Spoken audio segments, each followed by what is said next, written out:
Educare academy বিডিতে স্বাগতম। প্রিয় শিক্ষার্থীরা, আমরা কেউ ভালো ফলাফল না করার জন্য স্বপ্ন দেখি না, আমরা সবাই ভালো ফলাফল অর্জন করতে চাই।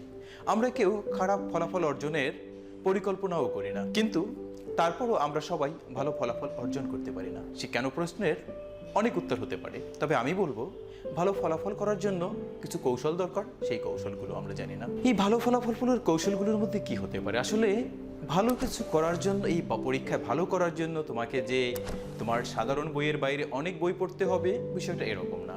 তোমাকে তোমার টিচারদের বাইরে আরও টিচারের পিছনে দৌড়াতে হবে, বিষয়টা এরকম না। ঘন্টার পর ঘন্টা রাত দিন সমানভাবে পরিশ্রম করতে হবে, আসলে তাও না। তবে হ্যাঁ, একটু ভিন্নভাবে কিছু করতে হবে। এ প্রসঙ্গে শিক্ষকেরা বলেছেন, বিজয়ীরা ভিন্ন কাজ করে না, তারা একই কাজ ভিন্নভাবে করে। ঠিক একইভাবে ভালো রেজাল্ট করার জন্য তোমাকে কিছু ভিন্ন কিছু করতে হবে, আর এই ভিন্ন কিছু কৌশল নিয়ে আজ আমি তোমাদের সাথে শেয়ার করছি। আর এই ভালো ফলাফল অর্জনের জন্য প্রথমত একটি লক্ষ্য নির্ধারণ করতে হবে, এটা খুবই গুরুত্বপূর্ণ। কারণ তোমরা ছোটবেলা থেকে আমার জীবনের লক্ষ্য রচনার মধ্যে পড়ে আসছো, লক্ষ্যহীন ব্যক্তি কাণ্ডারিহীন মাঝির সমান, সে কোথাও যেতে পারে না।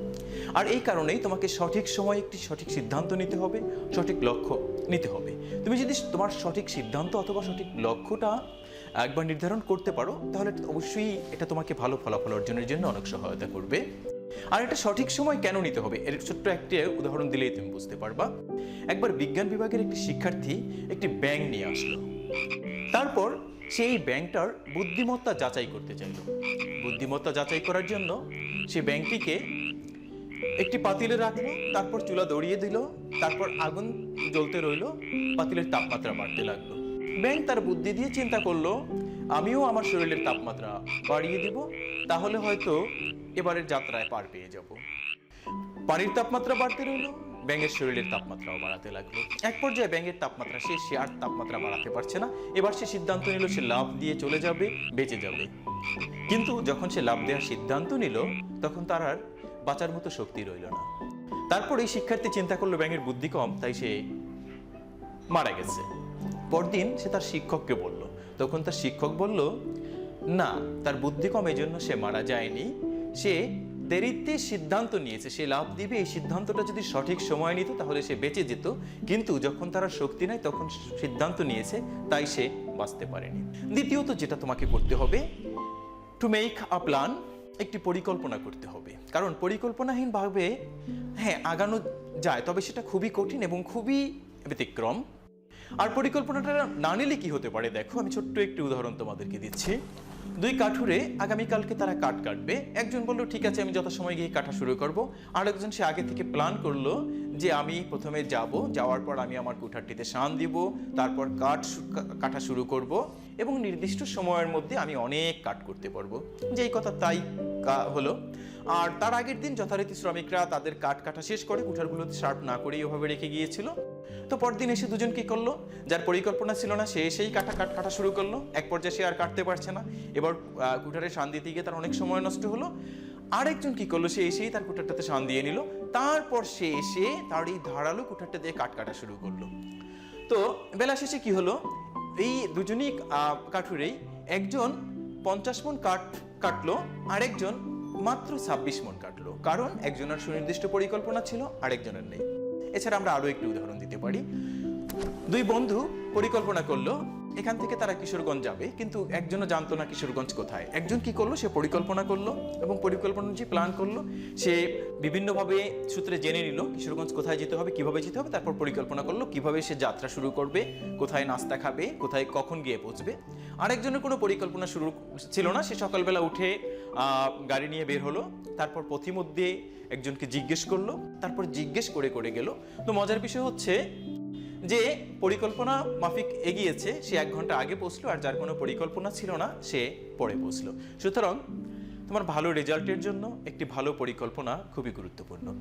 তৃতীয়ত যে বিষয়টি খুবই গুরুত্বপূর্ণ তা হচ্ছে বিশ্বাস, বিলিভ। বলা হয় বিশ্বাসী মেলায় বস্তু তর্কে বহুদূর, কিন্তু যারা অবিশ্বাসী তারা বলে থাকেন, যাহা দেখি নাই দুই নয়নে, বিশ্বাস করি না গুরুর বচনে। তো আসলে বিশ্বাস খুবই গুরুত্বপূর্ণ।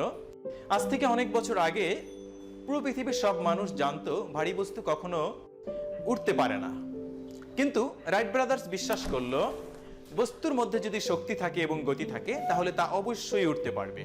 আর তারা তাদের বিশ্বাসের আলোকেই এক পর্যায়ে বিমান বানাতে সক্ষম হলো, যার আধুনিকতা এবং আধুনিক বিমানের সকল ধরনের সুযোগ সুবিধা আমরা পাচ্ছি, যা ছিল রাইট ব্রাদার্সের স্বপ্নের অথবা বিশ্বাসের একটি ফল।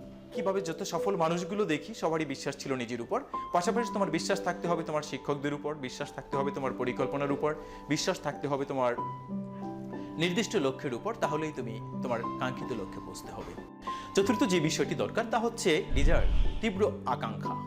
আসলে তুমি যখন ভালো কিছু করতে যাবে তোমার মধ্যে যদি পাওয়ার প্রচন্ড একটা আকাঙ্ক্ষা থাকে, সেই আকাঙ্ক্ষাই তোমাকে শারীরিকভাবে এবং মানসিকভাবে ওই গন্তব্যে তোমাকে পৌঁছতে সাহায্য করবে। যেমন একটি ছোট বাচ্চা তখন যখন তার বাবাকে বায়না ধরে যে এটা আমাকে দিতে হবে, তারপর তার একটাই সে কি করে কান্না করে দেয়, তারপর চিল্লাচিল্লি করে এক পর্যায়ে দিয়ে দেয়। ঠিক এটা কেন হচ্ছে? তার তীব্র আকাঙ্ক্ষা ছিল বলেই তার বাবা কিন্তু সবশেষে তাকে ওটা কিনে দিয়েছে। ঠিক একইভাবে তোমার যদি তীব্র আকাঙ্ক্ষা থাকো, তোমার ব্রেন ওভাবে তোমাকে ইনস্ট্রাকশন দিবে যে তোমাকে কখন পড়তে হবে, কখন ভালো করতে হবে। এই কারণে তীব্র আকাঙ্ক্ষা থাকা তোমাদের খুবই গুরুত্বপূর্ণ। এরপরে যে বিষয়টা গুরুত্বপূর্ণ সেটা হচ্ছে পজিটিভ অ্যাটিটিউড, ইতিবাচক মনোভাব। এটা কেন গুরুত্বপূর্ণ একটি ছোট্ট গল্প বললেই বুঝবা।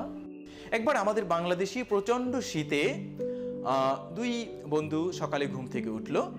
একজন উঠে চিন্তা করলো এই শীতের মধ্যে আজকে ক্লাস হবে না, আমাকে স্কুলেও যেতে হবে না।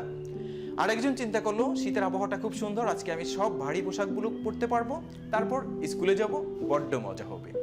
যে চিন্তা করলো মজা হবে না, শীতের মধ্যে কেউ আসবে না, সে আবার ঘুমানোর চিন্তা করলো। এমন সময় তার মা নাস্তা নিয়ে হাজির, বলল ওঠো নাস্তা খেয়ে স্কুলে যেতে হবে। তার মধ্যে আবারও নেগেটিভ চিন্তা যে আমাকে এই শীতের মধ্যে মা নাস্তা খাওয়াচ্ছে, তার মানে আমাকে নাস্তা খাওয়ায়, মা হয়তো অনেক দূরে কোথাও বেড়াতে যাবে। এরপর সে স্কুলে গেল, টিফিনের সময় মাকে ফোন দিল, মা ফোন ধরলো না, আবারও নেগেটিভ চিন্তা। ভাবলো যে আমার মা সত্যিই আমাকে রেখে কোথাও বেড়াতে গেছে। টিফিনের পরের কোনো ক্লাসেই সে মনোযোগ দিতে পারলো না এবং ওই দিন পুরো স্কুল থেকে সে কিছুই শিখতে পারলো না। অপরদিকে যে ইতিবাচক চিন্তা করেছিল, সে যথারীতি ভেবেছিল যে তার ক্লাসগুলো ভালো হবে। কিছুক্ষণ পর তার মা তাকে উঠালো, নাস্তা নিয়ে আসলো। এবার সে আরো খুশি যে এই শীতের মধ্যে আমার মা নাস্তা নিয়ে আসছে, নিঃসন্দেহে এই শীতের মধ্যে আমার মামাকে ভালো কিছু প্রেজেন্ট করবে। ঠিক অন্য বন্ধুর মতো সেও টিফিন আওয়ারে তার মাকে ফোন দিছে। এবার মা ফোন পিক করেনি, সে ধরে নিয়েছে আমার মা নিঃসন্দেহে আমার জন্য সুস্বাদু খাবার রান্না করছে, তাই সে ব্যস্ত। পরিশেষে যে ইতিবাচক চিন্তা করার কারণে সে পুরো দিনের সব ক্লাস থেকে অনেক কিছু সে শিখতে পারলো, আর যে নেতিবাচক যার চিন্তা ছিল তার পুরো দিনটা থেকে সে কিছুই শিখতে পারলো না। এরপরে ষষ্ঠ যে বিষয়টা তা হচ্ছে to have a sincerity to study, লেখাপড়ার প্রতি যথেষ্ট আন্তরিকতা থাকতে হবে। আসলে আন্তরিকতা কেন থাকতে হবে? আমরা যদি আমাদের সফল ব্যক্তিদের দিকে তাকাই, তারা যে কাজটা করছে খুব আন্তরিকতার সাথে করছে। রান্নাবান্না সবাই করে, কিন্তু রান্নাবান্নার জন্য সিলেটের টমি মিয়ার মতো অ্যাওয়ার্ড পেয়েছে এরকম লোক খুব কমই আছে, কারণ সে কাজটা আলাদাভাবে করছে। ড্রয়িং বা আঁকা আঁকি সবাই করি, কিন্তু জয়নুল আবেদিন শিল্প চার্জ হয়েছে কেন হয়েছে? শুধু তার কাজের প্রতি আন্তরিকতা ছিল বলে। আধুনিক যুগে বাংলাদেশে যে মানুষটিকে বিউটিশিয়ানের আইকন হিসেবে দেখি কানিজ আলমাস খান, কেন দেখি? সে তো একই কাজ করছে অন্যদের মতো, কিন্তু সে তার কাজটা সর্বোচ্চ আন্তরিকতার সাথে করছে, এই জন্য সে সফল হতে পেরেছে।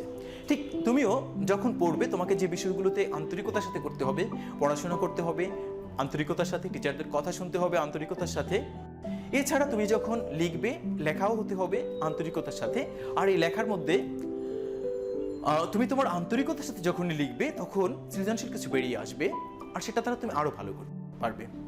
এরপরে সপ্তমে যে বিষয়টি দরকার সেটা হচ্ছে টু বি ক্রিয়েটিভ, সৃজনশীল হওয়া দরকার। আসলে সৃজনশীল হওয়া কেন দরকার? আমরা যখন দেখি, যখন আমরা কেনাকাটা করতে যাই, যখন দেখি কোনো একটা বিষয়, কোনো একটা ড্রেস আনকমন, তখন দোকানদার কি করে ওই প্রোডাক্টের প্রাইসটা বাড়িয়ে দেয়, কারণ আমি আনকমন বলেই ওটাকে চুজ করেছি। ঠিক একইভাবে তুমি যখন তোমার লেখার মধ্যে সৃজনশীলতা নিয়ে আসবে তখন তোমার মধ্যে ভিন্নতা পাবে, আর আমরা পরীক্ষকরা যখন তোমার লেখার মধ্যে ভিন্নতা পাবো তখন অটোমেটিক্যালি তোমার মার্কসটা একটু বাড়িয়ে দিব। তাহলে কি হচ্ছে? এই ভিন্নতা অথবা সৃজনশীলতা তোমাকে সাফল্যের অনেক দূরে নিয়ে যাচ্ছে।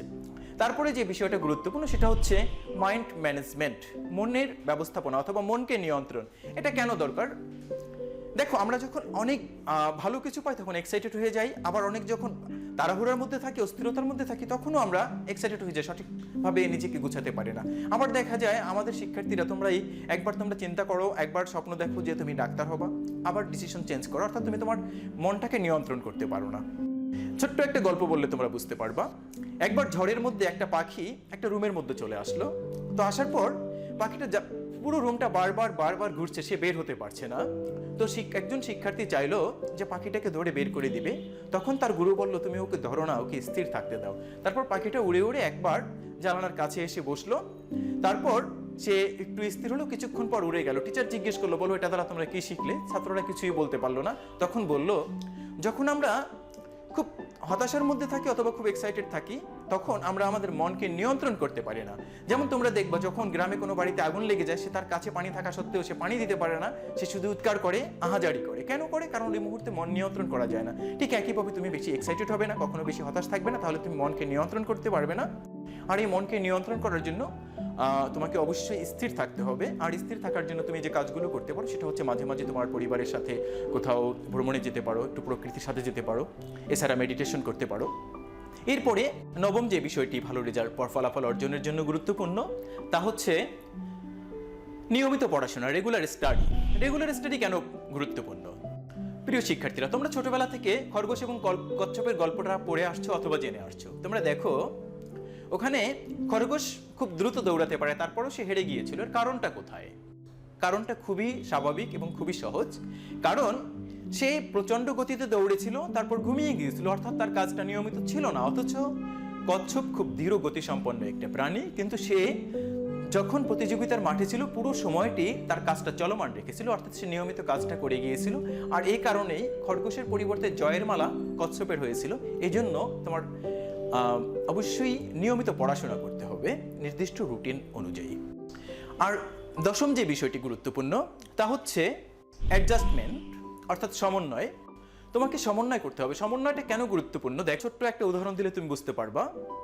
একটি রেল লাইন বসানোর কাজ চলছে, একজন ঠিকাদারের অধীনে বেশ কয়েকটি গ্রুপ কাজ করে। তো তাদের মধ্যে সমন্বয় ছিল না। ফলে কি হলো, যখন তারা কাজটা করে আসছে, একটা রেল একজন এভাবে নিয়ে আসছে, আর একজন কি করছে, এভাবে নিয়ে আসছে। তো এবার তোমরাই বলো, এই সমন্বয় না থাকার কারণে কি হচ্ছে? যে কোনো একটা কাজ নতুন করে করতে হচ্ছে। ঠিক একইভাবে সমন্বয় যখন আমাদের থাকে না, তখন আমাদের কি হয়, কোনো কাজের সঠিক আউটপুটটা পাওয়া যায় না। তো এখন কি করতে হবে, এই কাজটাকে নতুন করে উদ্ধার করে এখানে দিয়ে দিতে হবে, অথবা এটাকে কেটে এখানে। তো তাহলে কি হলো, এই কাজটা করতে গিয়ে সময়ও নষ্ট হচ্ছে এবং তাদের যে বাজেট ছিল সেই বাজেটটা আবারও বাড়াতে হচ্ছে, অর্থাৎ অর্থেরও অপচয় হচ্ছে, সময়ও নষ্ট হচ্ছে। এই জন্য তুমি তাহলে কোথায় সমন্বয় সাধন করবে? অবশ্যই তুমি তোমার যখন পড়বে, পড়ার মধ্যে কোন বিষয়ের পর কোনটা পড়বে, কোনটার পরে কিন্তু, অর্থাৎ ধরো তুমি একটা নির্দিষ্ট গ্রামার পড়তে শুরু করলে অথবা একটা অঙ্ক করতে শুরু করলে, অর্ধেক রেখে গেলে পরদিন আবার আরেকটা করলে, তখন কি হলো, তোমার কোনোটাই শেষ হলো না। বরং তোমার যদি সমন্বয়টা এভাবে থাকে, তুমি আজকে যেখান থেকে শেষ করছো, কালকে যদি ওখান থেকে শুরু করতে পারো, তাহলে কিন্তু ঠিকই তুমি তোমার নির্দিষ্ট লক্ষ্যে খুব তাড়াতাড়ি পৌঁছতে পারবে। আবার পরীক্ষার হলে যখন তুমি লিখতেছো, তোমার লেখাগুলোর মধ্যে যদি সমন্বয় না থাকে, এটাকে কিন্তু এক্সামিনার অথবা পরীক্ষক যিনি থাকে নেগেটিভ মার্ক করে। এই কারণে তুমি তোমার প্রত্যেকটা কাজের মধ্যে অবশ্যই সমন্বয় সাধন করতে হবে। প্রিয় শিক্ষার্থীরা, আমি আশা করি এই ভালো ফলাফলের এই কৌশলগুলো কাজে লাগিয়ে তোমরা তোমাদের পরীক্ষায় আরো অনেক ভালো করতে পারবে। আশা করছি তোমরা আমাদের ক্লাসগুলো নিয়মিত দেখবে আর সবাই ভালো থাকবে, এই প্রত্যাশায় আজকে বিদায় নিচ্ছি।